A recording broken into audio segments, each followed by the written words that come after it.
says,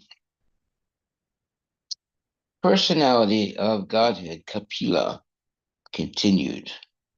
When the living entity is thus unaffected by the modes of material nature, because he is unchanging and does not claim proprietorship,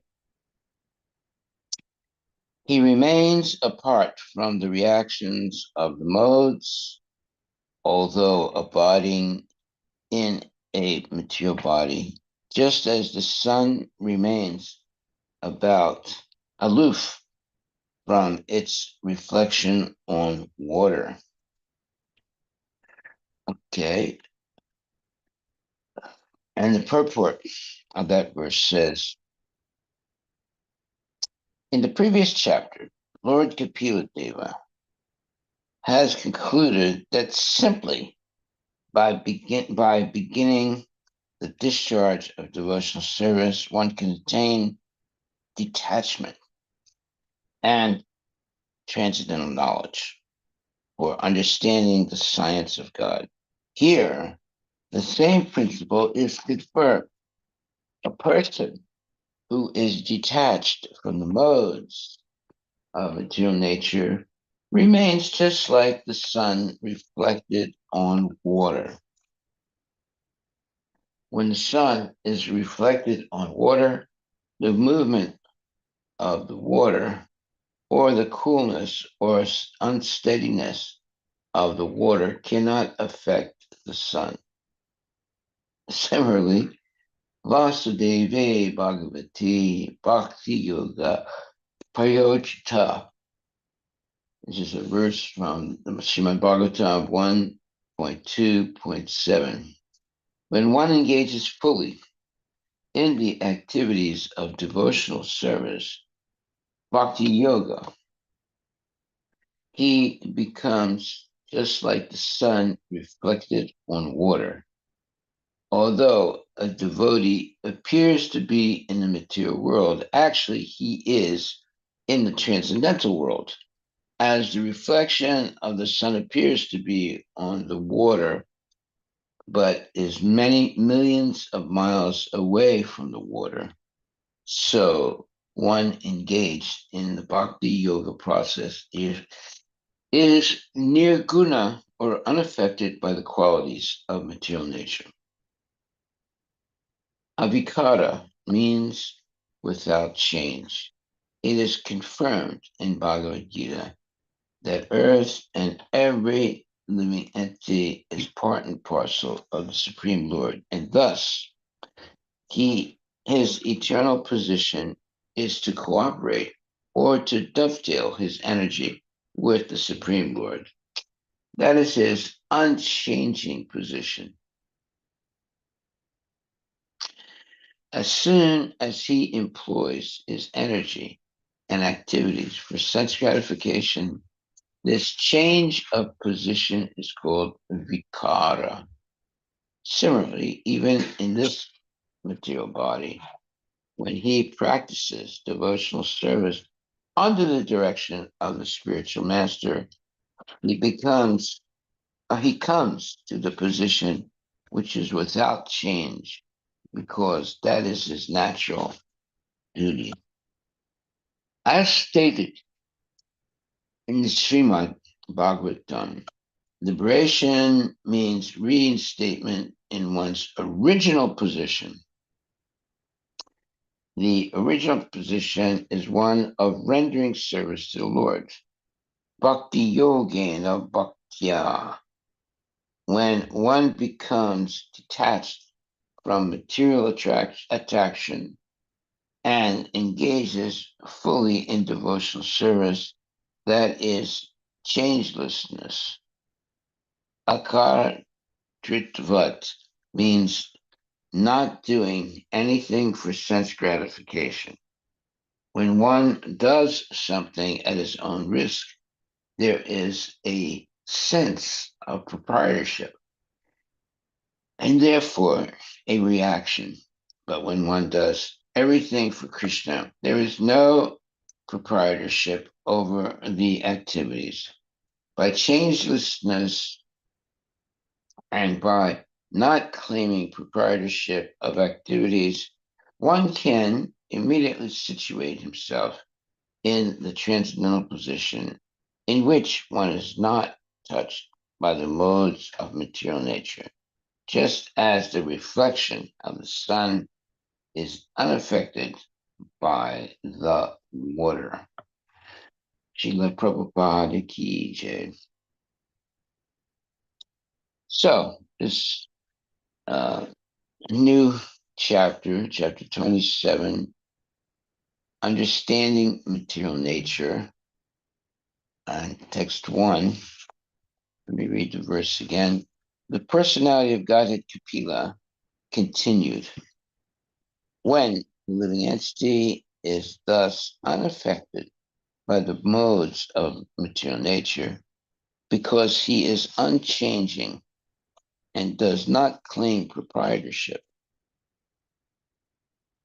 he remains apart from the reactions of the modes, although abiding in a material body, just as the sun remains aloof from its reflection on water. Okay, well, this is explaining how the living entity is not affected by the material modes of nature, and therefore uh, he does not claim what is called proprietorship. That means that one is not identifying with the body. Now, most people do identify with the body, but now it's talking here about uh, Lord Kapila Dev, and Lord Kapila Dev is explaining when the living entity is thus unaffected by the modes of material nature, because he is unchanging and does not claim proprietorship. He remains apart from the reactions of the mode, although abiding in a material body, just as the sun remains aloof from the reflection on water. Okay, so purport by Srila Prabhupada. In the previous chapter, Lord Kapila Deva has concluded that simply by beginning the discharge of devotional service, one can attain detachment and transcendental knowledge for understanding the science of God. Here, the same principle is confirmed. A person who is detached from the modes of material nature remains just like the sun reflected on water. When the sun is reflected on water, the movement of the water or the coolness or unsteadiness of the water cannot affect the sun.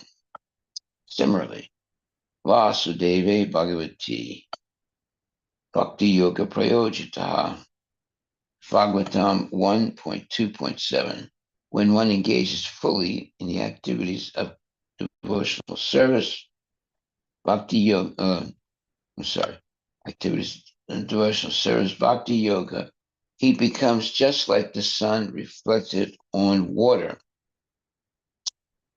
Although the devotee appears to be in the material world, actually he is in the transcendental world.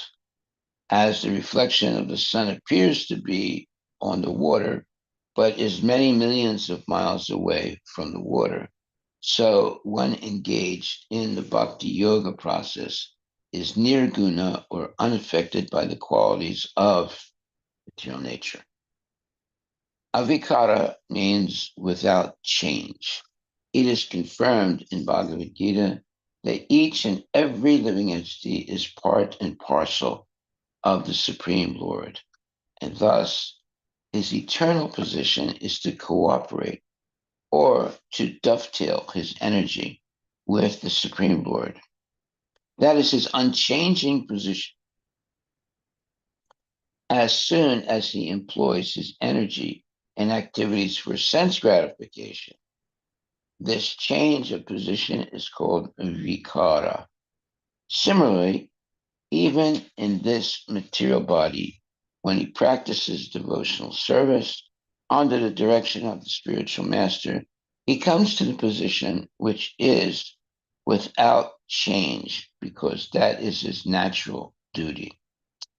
As stated in the Srimad Bhagavatam, liberation means reinstatement in one's original position. The original position is one of rendering service to the Lord, bhakti yogena, bhaktya. When one becomes detached from material attraction and engages fully in devotional service, this is changelessness. Akartritvat means not doing anything for sense gratification. When one does something at his own risk, there is a sense of proprietorship and therefore a reaction. But when one does everything for Krishna, there is no proprietorship over the activities. By changelessness and by not claiming the proprietorship of activities, one can immediately situate himself in the transcendental position in which one is not touched by the modes of material nature, just as the reflection of the sun is unaffected by the water. Hare Krishna, Hare Krishna, Krishna Krishna, Hare Hare. Hare Rama, Rama Rama, Hare Hare. Okay, so the the position of a devotee who engages in unalloyed devotional service is one of liberation. Why? Because as soon as the devotee employs his energy and activities of sense gratification, his this change of position is called vikara. So the whole point is to not engage the in using the senses and the energy for sense gratification, but using it for Krishna's service. When one practices devotional service under the direction of the spiritual master, one comes to the position which is without change, because that is one's natural duty. And so, material life is all about change, right? So, the body is always changing, the mind is always changing, and so forth. But spiritual life, there's no change. One stays steady in their determination to engage in devotional service day after day and every day of lifetime.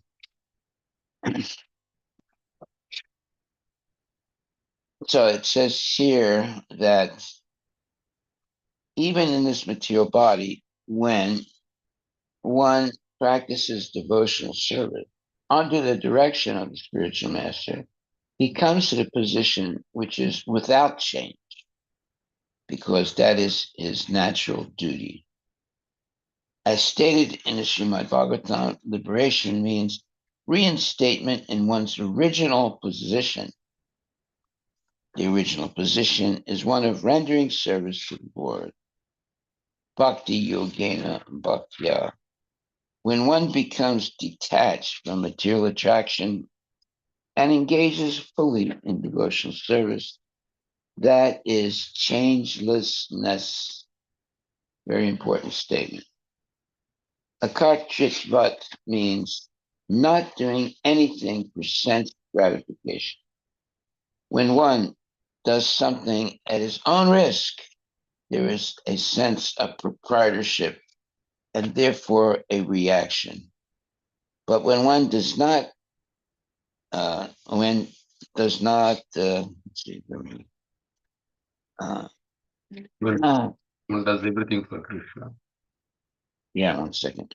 When one does something at his own risk, there's a sense of proprietorship and therefore a reaction. But when one does everything for Krishna, there is no proprietorship over the activity.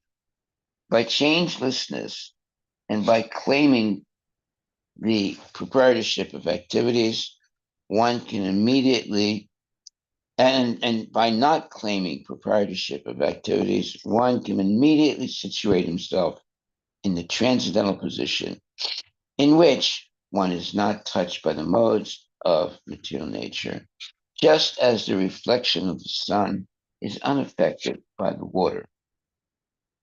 Well, this is explaining how to attain transcendental life, even though we're still in the material world.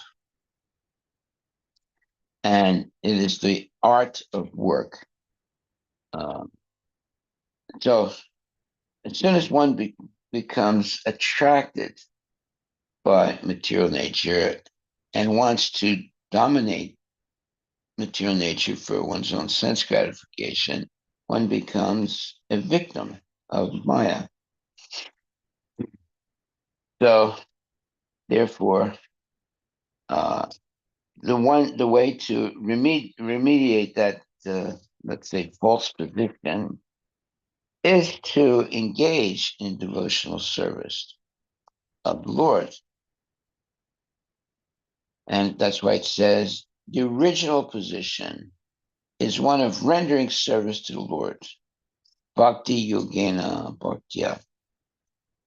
So that means that originally our natural position is to be rendering service to the Lord. When one becomes detached from material attraction and engages fully in devotional service, that is changelessness. Okay, so uh, how do we attain that position? Well, that is by regulative principles, chanting Hare Krishna and giving up all kinds of attraction for sense gratification. That attraction for sense gratification uh, makes us uh, always uh, changing our mind and never being satisfied. It's just like uh, there are there are uh, there are examples of people who get, let's say, divorced and then married again, and then get another divorce and marry another person, and then again and again. Uh, there are there are some people that get divorced 5 or 6 times and remarried again. So that type of uh, changing all the time is a symptom of not being steady in the determination to go back to Godhead. One becomes a victim of uh, sense gratification. And sense gratification will uh, affect the way we relate to other people. And it means that we're never satisfied with any position. We're always changing our position due to our desire for sense gratification. But someone, it says here, if one does not do anything for sense gratification, then they become changelessness. They maintain their position in devotional service. However, if one does do, uh, if one does engage in sense gratification, uh, it's at one's own risk, and as soon as they do that, they develop the sense of proprietorship, and therefore there's going to be a karmic reaction. But when one does everything for Krishna, there's no proprietorship over the activities. By changelessness and by not claiming the proprietorship of activities, one can immediately situate himself in a transcendental position in which one is not touched by the modes of material nature, just as the reflection of the sun is unaffected by the water. Well, this is the secrets of how to have a transcendental life, as opposed to uh, being trapped in the cycle of birth and death. It's all about uh, proprietorship. Once a person claims proprietorship uh, of his activities, then uh,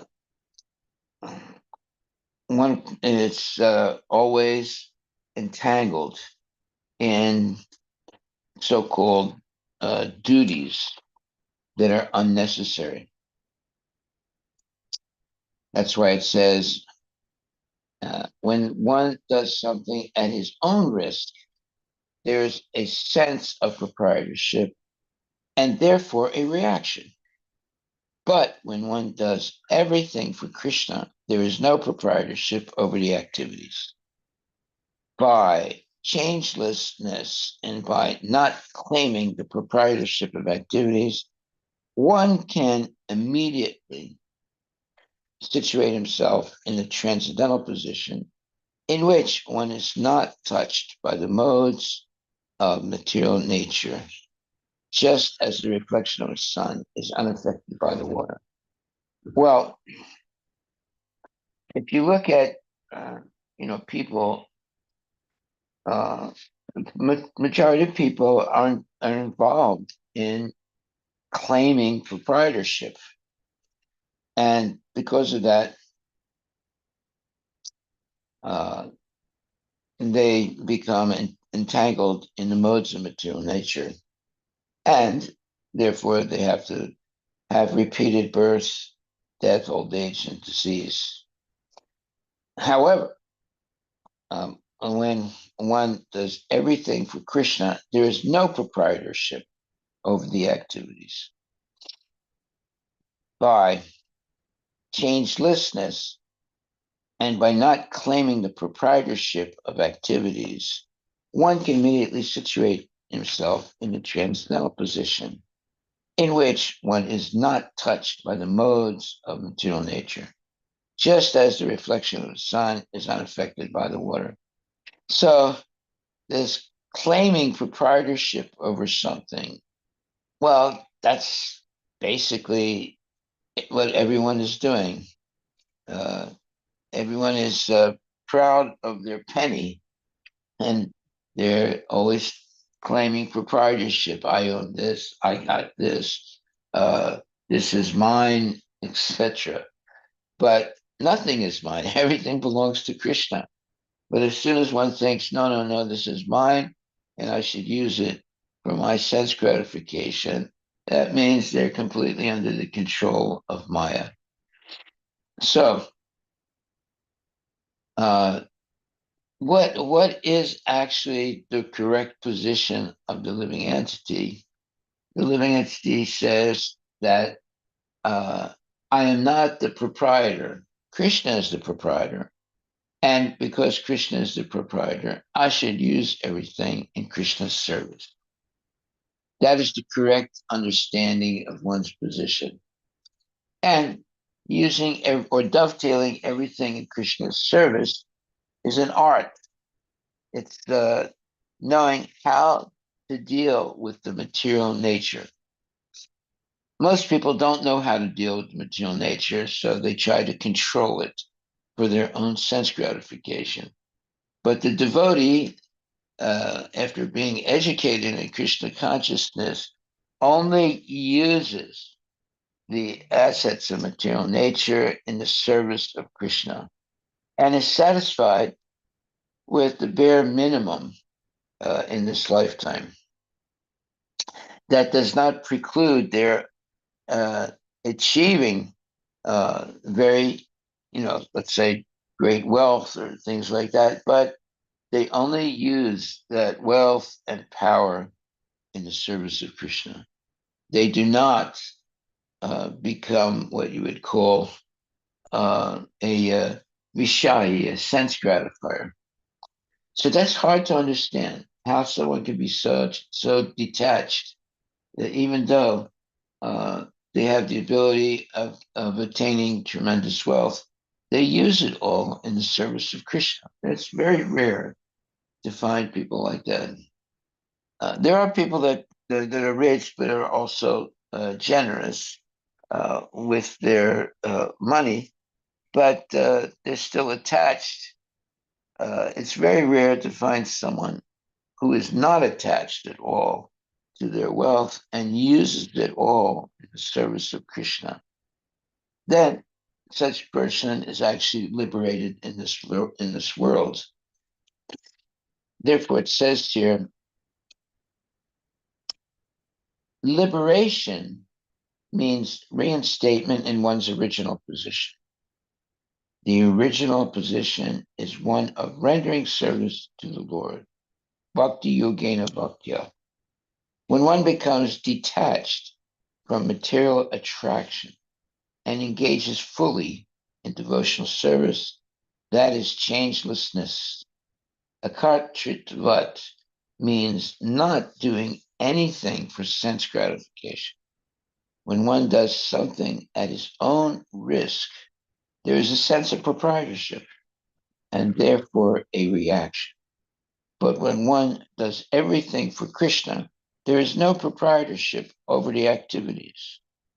By changelessness and by not claiming proprietorship of activities, one can immediately situate himself in the transcendental position in which one is not touched by the modes of material nature, just as the reflection of the sun is unaffected by the water.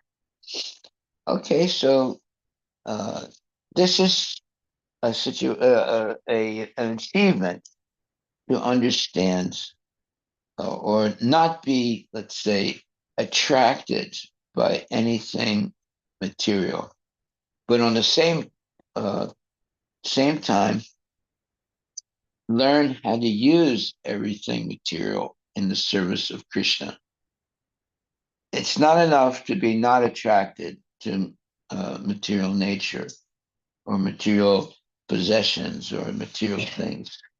Uh, that is not the complete, let's say, correct position.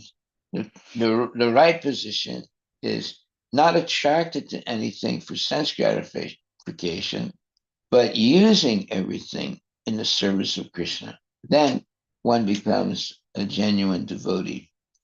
Simply rejecting everything will not lead to liberation from the cycle of birth and death. However, correctly using everything in the service of Krishna will liberate a person from the cycle of birth and death. Okay, so that's why it says when one does something at his own risk, there is a sense of proprietorship and therefore a reaction. But when one does everything for Krishna, there is no proprietorship over the activities. By changelessness, or by not claiming proprietorship of activities, one can immediately situate himself in the transcendental position in which one is not touched by the modes of material nature, just as the reflection of the sun is unaffected by the water. Okay, so everything depends on the ability of a person to not uh, develop proprietorship over the activities that they perform. That's why it says when one does something at his own risk, there is a sense of proprietorship and therefore a reaction. So, what does that mean at his own risk? That means that he's ignoring the proprietorship of Krishna and acts for his own uh, aggrandizement or benefit or sense gratification. That's why it says when one does something at his own risk, there is a sense of proprietorship and therefore a reaction. But when one does everything for Krishna, there is no proprietorship over the activities. By changelessness and by not claiming the proprietorship of activities, one can immediately situate himself in the transcendental position in which one is not touched by the modes of material nature. Well, the whole concept of proprietorship has to be understood correctly. People today think that they are the owner and controller, but actually, a devotee, a genuine devotee, does not accept proprietorship of anything. But that's not enough. He also acknowledges that everything belongs to the Lord and therefore should be used in the service of the Lord. It's not that, oh, I am aloof from everything in nature. No, that's not the right position. The right position is to use everything in Krishna's service. It's not enough to be aloof from any activity. So usually the Mayavadi so-called meditators, they want to do silent meditation and not be involved at all with material nature.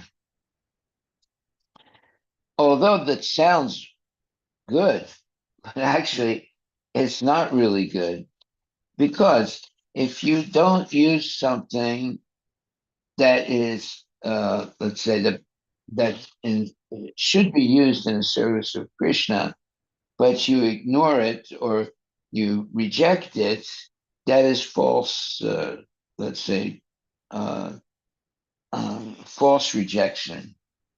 We should use everything in the service of Krishna. Right? So a person who says neti neti, the truth is not this, is not that, is not this, is not that, and rejects everything, that is not the right position of a devotee. The devotee doesn't throw the baby out with the bathwater. That would be a mistake, right? Throw the baby out with the bathwater. In the same way, when a person says, "Well, I reject everything, and now I'm liberated." No, you're not liberated because you're not using the assets of material nature correctly. But when you use everything in the service of Krishna, then you're properly situated and you're on the path of going back to Godhead. So, therefore, it says when one does something at his own risk, meaning for his own sense gratification, There's a sense of proprietorship and therefore a reaction. But when one does everything for Krishna, there is no proprietorship over the activities. By changelessness and by not claiming the proprietorship of activities, one can immediately, well, okay, first of all, what does it mean by changelessness? That means that every day you're doing the same thing. You're chanting Hare Krishna, and engaging in devotional service, and so forth. You're waking up early, and you're not attracted by anything in the material world, but you do not reject everything. That's half of the problem, is not being attracted by anything. The other half of the solution is to not be attracted by anything, but using everything in Krishna's service. So most people, they think that real meditation is not being attracted by anything and simply doing, let's say, silent meditation, and in a closet or something. But actually, that's not correct. The correct thing is doing everything for Krishna. That means you're going to be doing something. Some people think, well, if I do something, there'll be karma. But by doing everything for Krishna, you become karma free. If you do nothing for Krishna and do not be engaged in any activities, that is not being karma free. You're still developing karma by not doing anything. But by doing things for Krishna, then you become karma free. So this is confusing for most people. They think, like the Mayavadis, well, if I do something, there's going to be karma. But yes, if you do something for selfishly, then there's going to be karma.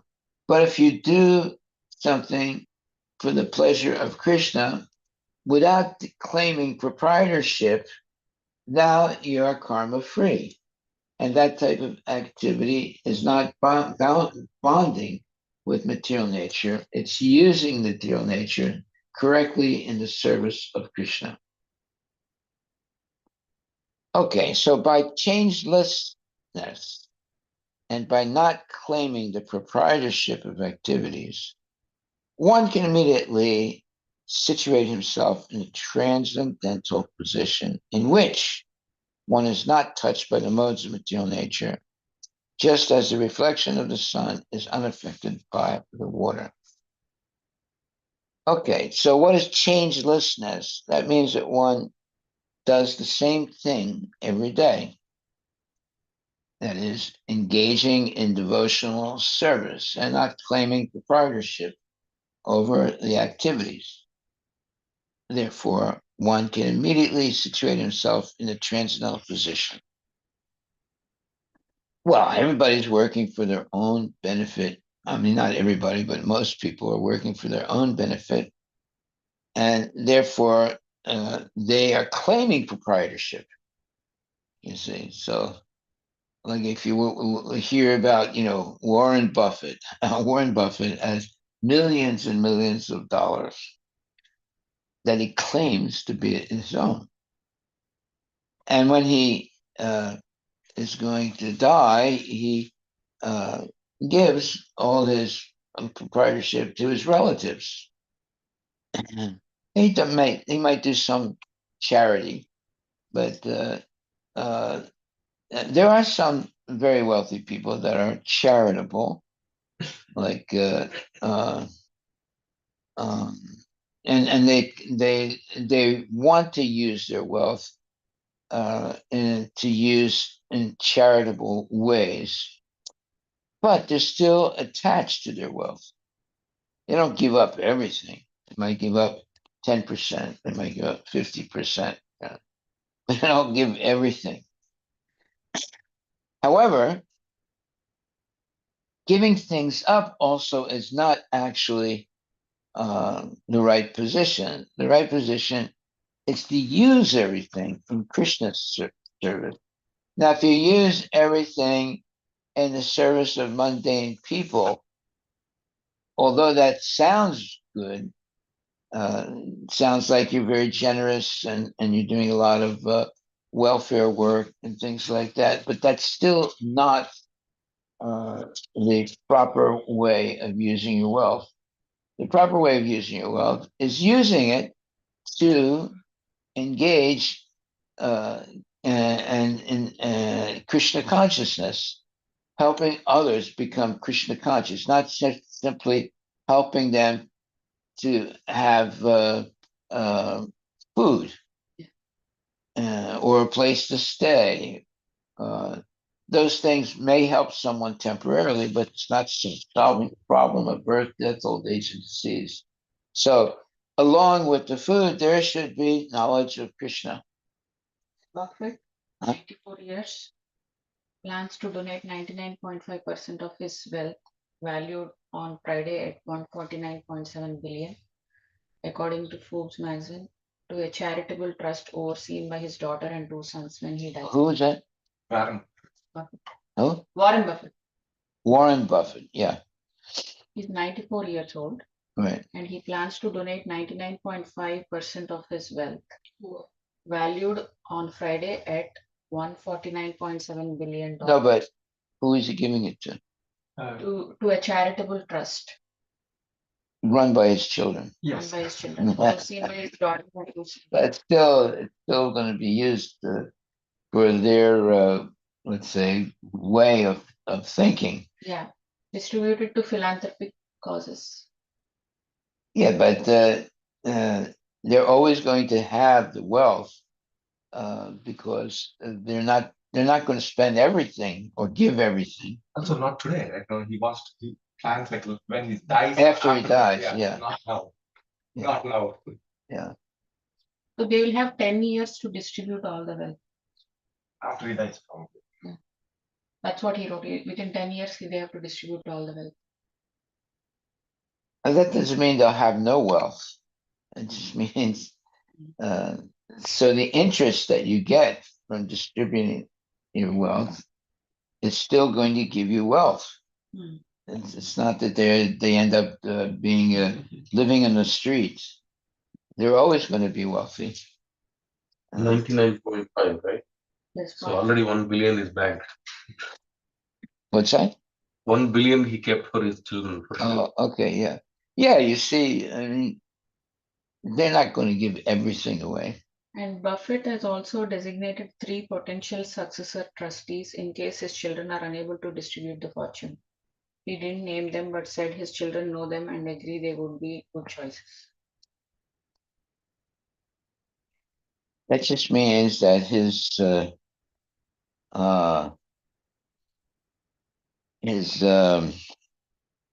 do you call them?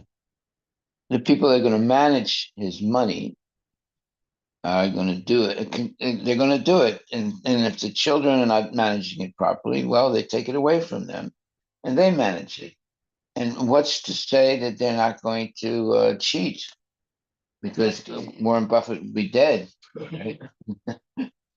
And if the children don't use the money correctly the way he wants, then somebody else takes over the management of the money.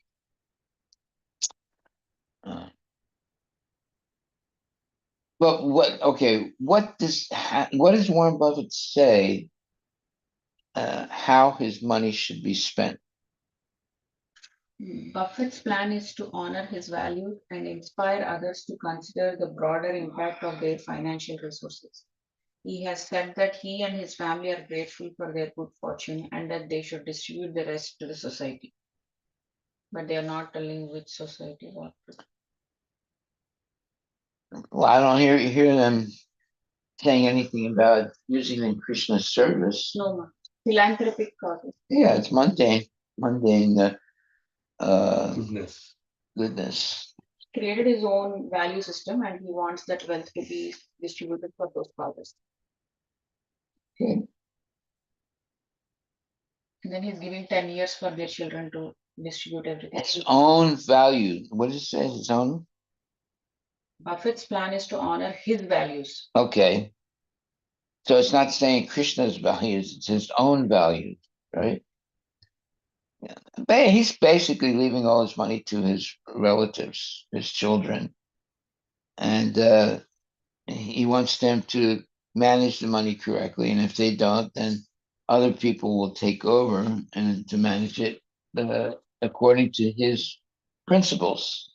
Everything is he's still an owner.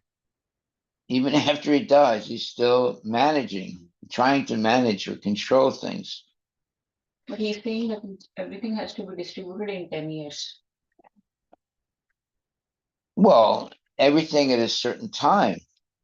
Uh, that means that people, his relatives are going to end up with nothing over 10 years. And 5% of his wealth. how much?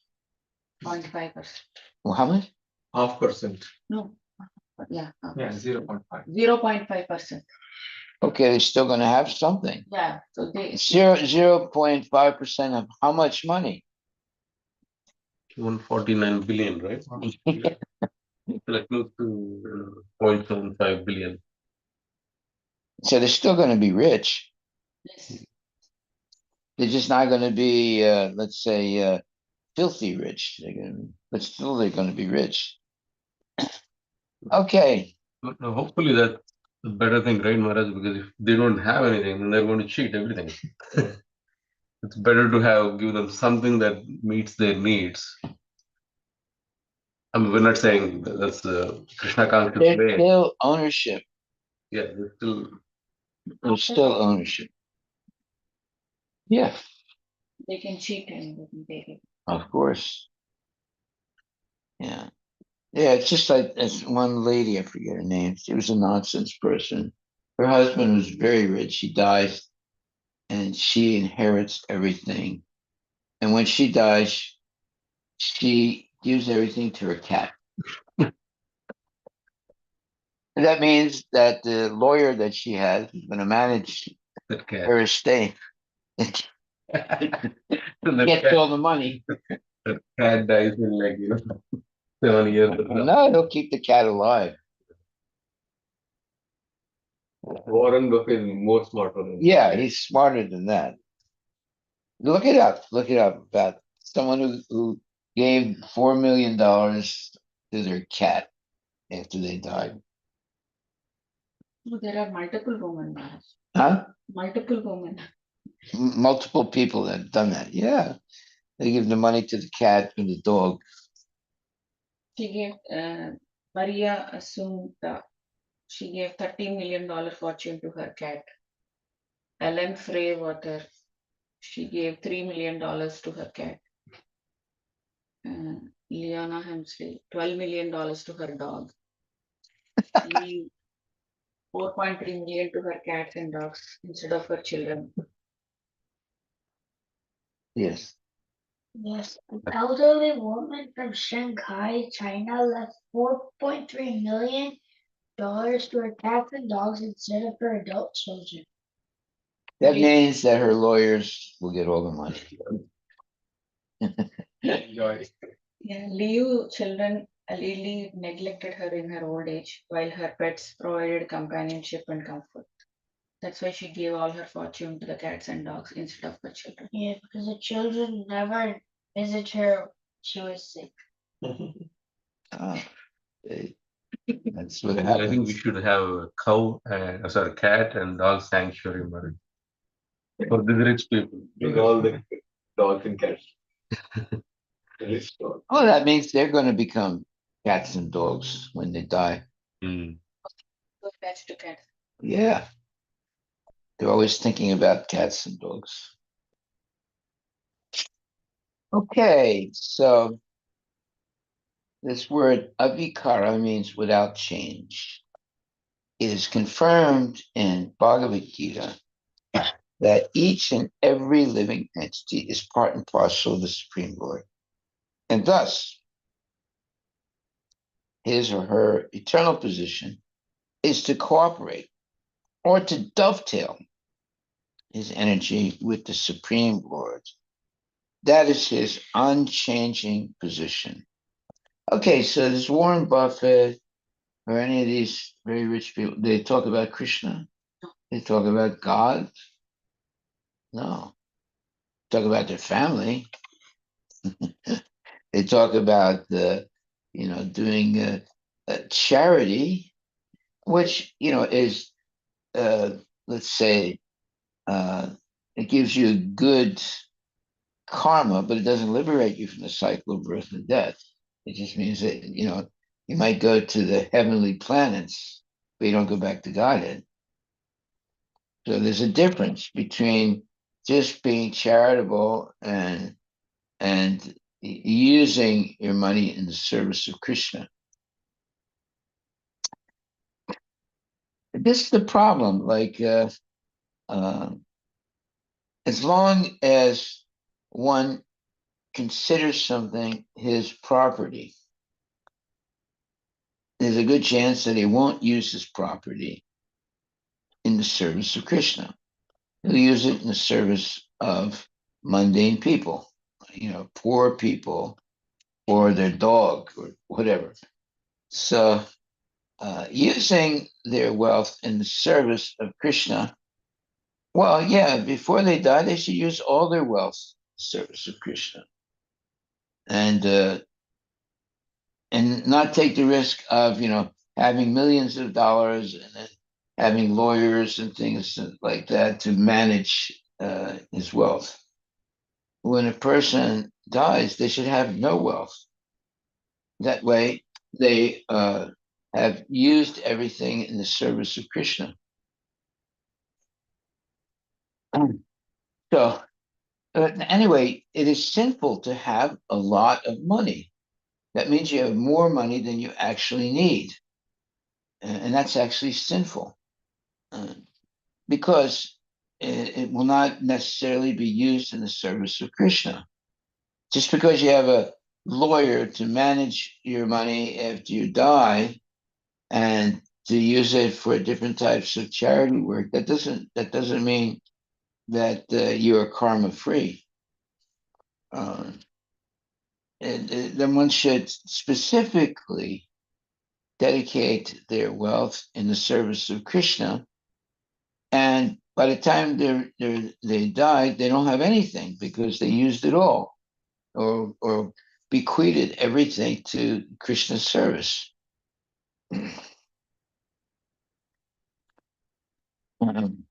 It says, as soon as he employs his energy and activities for sense gratification, this change of position is called vikara. Similarly, even in this material body, when he practices devotional service under the direction of the spiritual master, he comes to the position which is without change, because that is his natural duty. So, does Warren Buffett practice devotional service under the direction of the spiritual master? Not at all.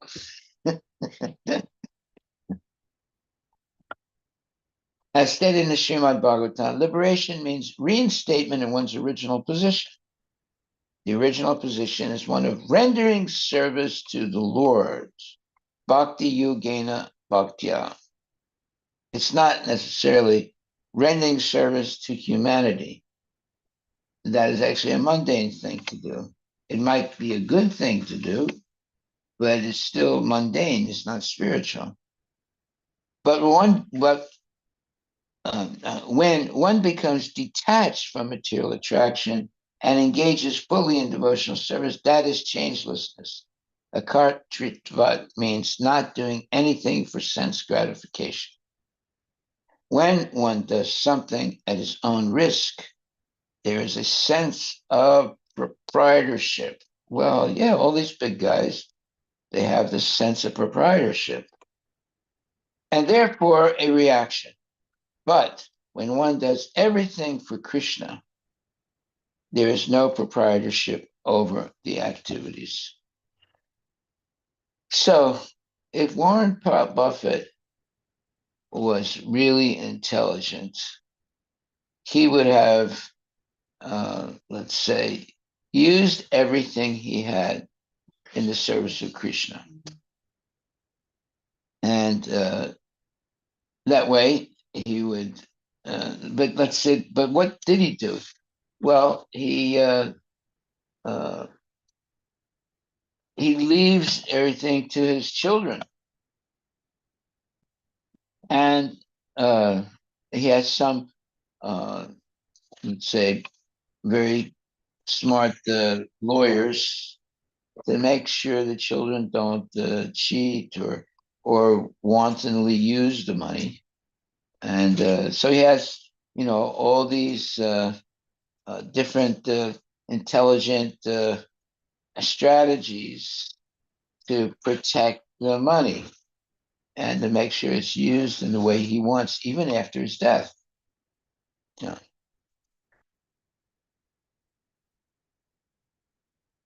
So that doesn't mean that the money is going to be used in the service of Krishna. He doesn't put that as a stipulation. He just wants it to be used in his concept of what is charity. So it's mundane goodness, is not transcendental goodness. But here it says, but when one does not, but when one does everything for Krishna, there's no proprietorship over the activities.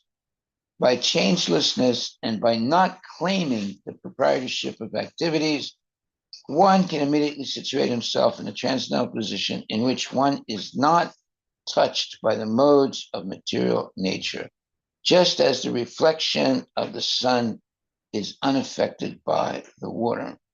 And that basically means that before you die, if you do have a lot of money, you should have already used all that money in the service of Krishna. Uh,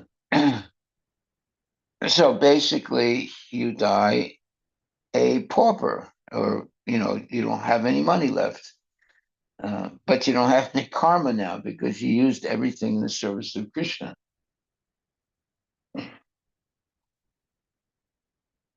What these people are doing is they still have control of the money even after they die, or some kind of control. Legally, they are exercising their control even Yeah. after that. Yeah, exactly. So they never really give up their at least they think they never give up their control over the money. Even after the death. Yeah. That's why it says when one does something at his own risk, there is a sense of proprietorship and therefore a reaction. But when one does everything for Krishna, there's no proprietorship over the activities. Well, I don't hear Warren Buffett doing everything for Krishna. So he's still claiming proprietorship. Okay. All glories to Srila Prabhupada ki jai. And this section of the Bhagavatam is called Understanding Material Nature. Okay. So if you understand material nature, then you know how to use all the assets in life in the service of Krishna. Hare Krishna. Jai Srila Prabhupada ki jai.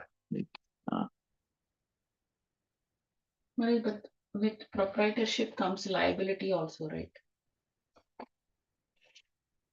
Yeah, Yeah, that's a reaction too. Mm. yeah, you have a big responsibility to manage the money. So So can there be responsibility without proprietorship? what? Can there be responsibility? So without necessarily having proprietorship. Well, let's look at Prabhupada. What did he do? He had tremendous wealth, but he gave it all to the devotees to use in Krishna's service. He didn't say, well, the next Prabhupada is so and so. No, he didn't do that. He didn't say, well, he didn't say, well, so and so is going to take over for me. No, he did things in such a way that all his devotees would be let's say, managers of the wealth. In other words, using all the wealth in the service of Krishna instead of owning the wealth. And as long as someone followed the rules and regulations of Krishna consciousness, they were in that position of using everything Prabhupada had developed in the service of Krishna. As soon as they began to cheat, they would be, let's say, they would be taken out of their position of Managing. what's the right word? Trustee. Trust, yeah. Trustees. The word trust is there. Yeah. Yeah, it's a very complicated thing, you know.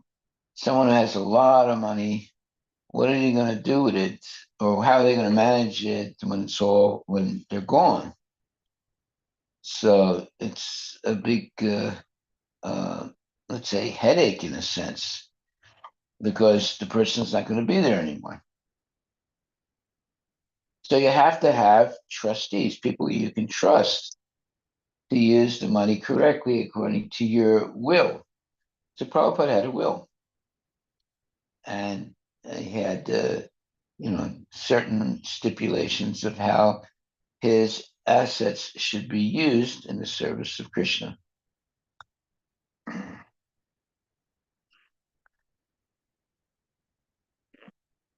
Actually, only a person who understands that nothing belongs to them, everything belongs to Krishna, that person can be a good manager of the money. They don't think anything belongs to them. Everything belongs to Krishna, and it should all be used in the service of Krishna. So that's basically what Prabhupada was teaching us, and that's what he did in his own life. He didn't consider everything as belonging to him, but he did use everything in the service of Krishna, and he tried to teach his devotees also to do that. Usually, when the very rich person dies, then all the relatives they start arguing. Yeah. You know, this is mine, that is mine. You know, and they get into fighting in courts.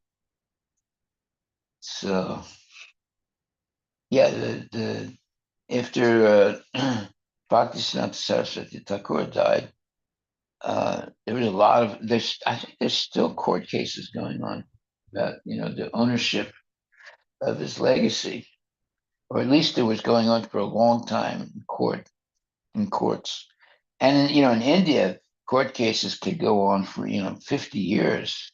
You know, people fighting with each other for the money. Okay, so thank you very much, and our takeaway today is the original position is one of rendering service to the Lord, bhakti yogena bhaktya. When one becomes detached from material attraction and engages fully in devotional service, that is changelessness. Akartitvat means not doing anything for sense gratification. When one does something at his own risk, there is a sense of proprietorship and therefore a reaction. But when one does everything for Krishna, there is no proprietorship over the activities. Okay, so Warren Buffett does not fit into this statement. He's still, even after he's dying, he's still trying to control his proprietorship by giving things only to his relatives or so, and having lawyers managing according to his will, and etc. It says, but when one does everything for Krishna, there is no proprietorship over the activities. By changelessness and by not claiming the proprietorship of activities, one can immediately situate himself in a transcendental position in which one is not touched by the modes of material nature, just as the reflection of the sun is unaffected by the water.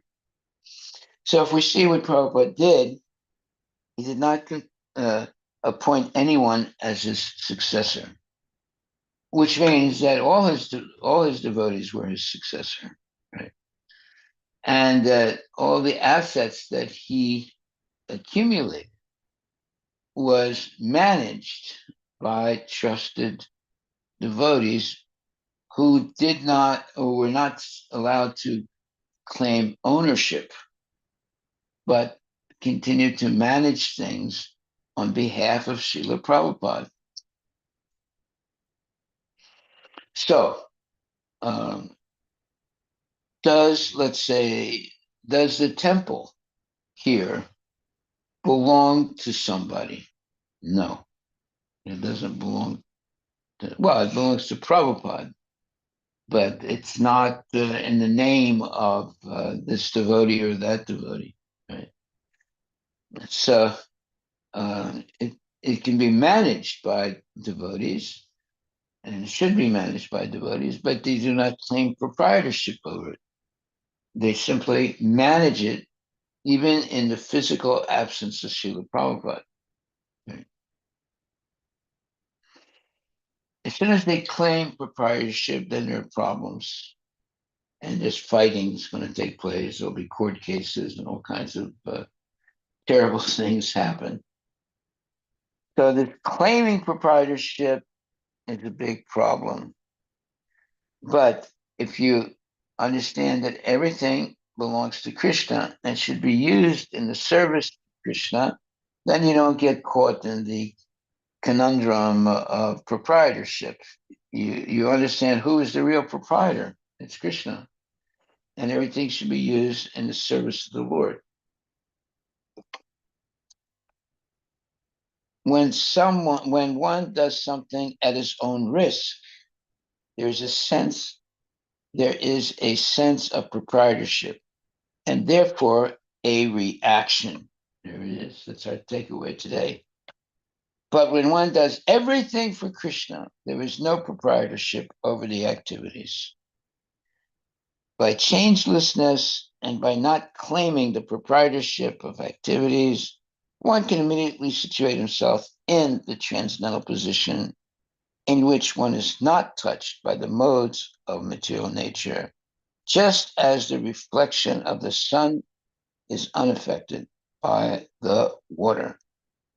So this whole concept of proprietorship is a very important thing to understand. So everything actually belongs to Krishna. That's the correct understanding of proprietorship. And therefore, everything should be used in the service of Krishna. So you can have managers, but the managers don't own or they don't have proprietorship. They just manage things for the perpetuity of the assets being used correctly in Krishna's service. When one does everything for Krishna, there is no proprietorship over the activities. By changelessness and by not claiming the proprietorship of activities, one can immediately situate himself in the transcendental position in which one is not touched by the modes of material nature, just as the reflection of the sun is unaffected by the water. So Prabhupada starts with $7 in his pocket when he comes to the United States. And after 11 years, there's millions and millions of dollars. And he started the, International Society for Krishna Consciousness, which has, hundreds of temples and so many devotees. But he did not choose one person as his successor. It's a very brilliant thing to do. Usually, you have to indicate who is your successor. But Prabhupada gave everything to the devotees. And with the whole system of doing everything for Krishna and living a very simple life. So any devotee who becomes extravagant and uses the assets of Krishna consciousness for their extravagance, they usually fall down. Not usually, they do fall down. But if one can live a simple life, but yet manage the wealth that Prabhupada developed correctly in the service of Krishna, then they don't fall down, and they become free from the cycle of birth and death by managing the assets correctly.